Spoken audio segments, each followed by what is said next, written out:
While the mainstream media, MSM, focuses on the fake news Trump-Russia collusion farce, the U.S. is engulfed in the most corrupt event in its history, and all roads lead back to former President Obama. As a matter of fact, the fake Trump investigation is a major piece in the attempted coup d'état currently in place, and the MSM's fake news reporting is part of the coup. Just this past week, former UN Ambassador John Bolton stated that this is the first attempted coup d'état in U.S. history. Bolton is right. This is the biggest challenge to the survival of the country since the Civil War. Democrats in the 1860s would rather break up the Union than accept the election of the first Republican president, Abraham Lincoln. Today's Democrats would rather remove another Republican president, Donald Trump, from office than accept the results of the 2016 election. Democrats in the 1860s broke up the Union because they didn't want to give up their power over the executive branch of government, and they didn't want to end slavery. Democrats today are partaking in their coup d'état because they don't want to give up their power over the federal government and don't want to be put in jail for their crimes committed in the years before the election. The Obama administration and the deep state, those individuals in government that have created crimes and continue to commit crimes to support their cause, don't want President Trump to change the destructive direction in the U.S. The Obama administration did all it could to destroy this great nation and hand it over to the world of global elites. President Trump and the Americans that voted for him want to save America and the world by standing for freedom, life, human rights, and the pursuit of happiness for all Americans. The U.S. is at a crossing point. This started long before the 2016 election. The Obama administration was the most corrupt group of villains in the White House ever. They were involved in numerous crimes and corrupt dealings and efforts to destroy America, including covering up their decision not to save 4 Americans in Benghazi, lying about Obamacare, doubling the U.S. debt with nothing to show for it, trading the Taliban 5 for a traitor, creating ISIS, giving 20% of U.S. uranium to Russia, Uranium One, etc. The list goes on and on. Then during the 2016 election, the Obama administration took a fake dossier to the FISA court and used it as a means to spy on their political opponent during the election. We now know that the dossier was as fake as a National Enquirer article created by a company known to create nasty, made-up accusations against individuals for a significant payout. This dossier was then taken by the FBI to the FISA court to obtain approval to spy on candidate and now President Trump. Representative Jim Jordan has many questions that the deep state refused to answer related to the fake dossier and its use with the FISA court. We know that every request to the FISA court during Obama's last 4 years to spy on Americans was signed by former Attorney General Lynch. We also know that Obama's dishonest spy chief James Clapper said he knew of every FISA request that was requested, and also that no FISA warrants could have been issued without President Obama knowing. We also know that only 1 in 10,000 FISA requests were turned down by the court, and this was the first request made by the Obama administration to spy on Trump. Obama then apparently used the fake dossier to obtain the warrant on Trump.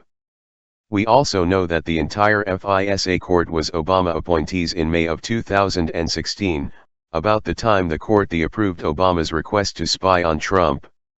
We also know that in March President Trump found out and tweeted, "Terrible. Just found out that Obama had my wires tapped in Trump Tower just before the victory. Nothing found." This is McCarthyism. The MSM criticized President Trump for these tweets, but now we know he was right. Towards the end of the election, Democrats started their propaganda campaign that Trump was in cahoots with Russia. Most Americans knew it was nonsense because they voted for Trump.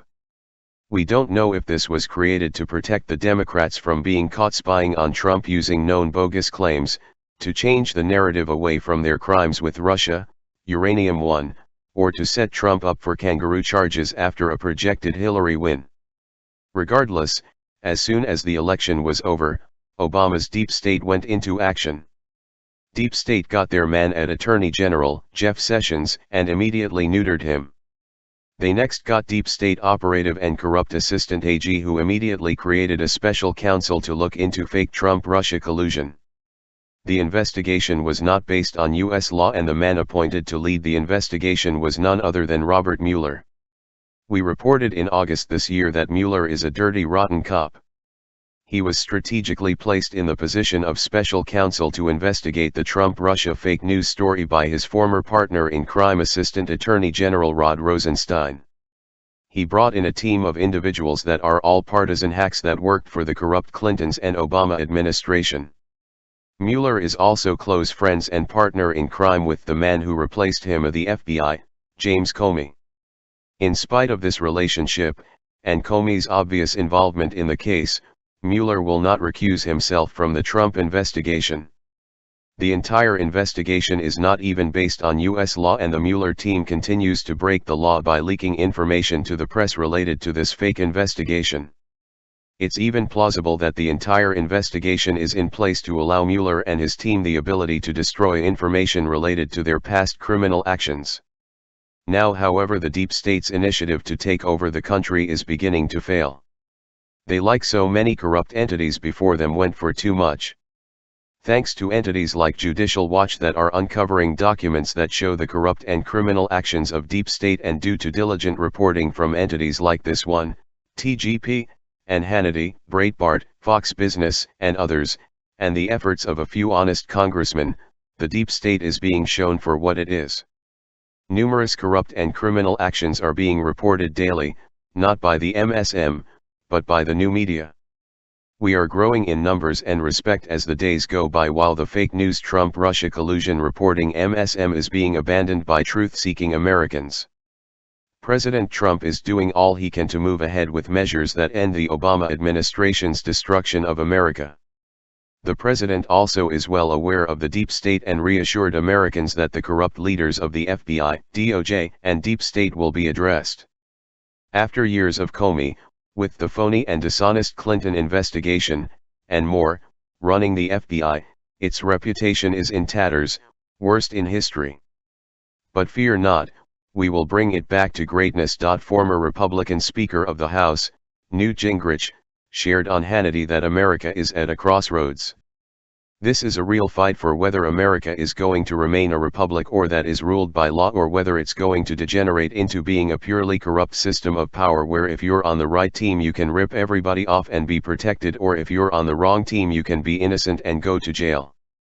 Americans are now becoming more aware that the corrupt deep state has burrowed into the federal government in a manner never seen before. But the deep state will ultimately be destroyed because of one major thing they underestimated. The deep state never counted on the massive silent majority of Americans who have not and will not ever give up on Trump or America.